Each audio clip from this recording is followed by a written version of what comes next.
त्यागी जी ने बतौर प्रवक्ता जो है रिजाइन किया है, आप कैसे इस फैसले? देखिए, उन्होंने निजी कारणों का हवाला दिया, जो अभी मैंने मीडिया में खबरें देखी हैं। मेरा टिप्पणी करना उचित नहीं होगा, एक दल का आंतरिक मामला है। त्यागी जी ने निजी कारणों से दिया, लेकिन इतना तो मैं जानता हूं कि उनके साथ काम भी किया है कई फोरम पर, खास करके पैलेस्टीनियन फोरम पे हम लोग साथ मिलते रहे हैं।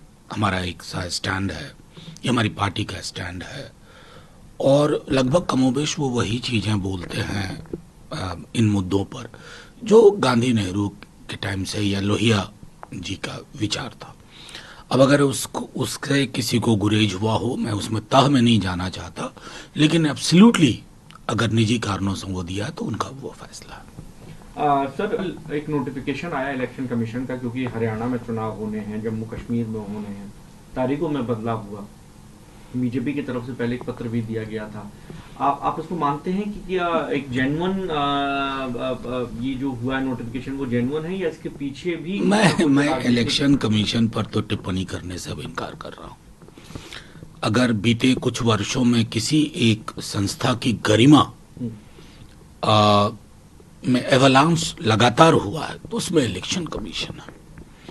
अब क्या कहूँ, मैं तो बार बार कहता हूँ, शेर सुना देंगे फिर इस पर भी कोई ना कोई, तो किरदार में वजन बढ़े ये हमारी उम्मीद होनी चाहिए, लेकिन वजनी शेर सुनाए इसके लिए भी, और ये भी बताएं कि ऐसा पिछली कितनी बार हुआ है, कितने बार विपक्ष के दलों ने जब कहा है तो उस पर तवज्जो दी गई है।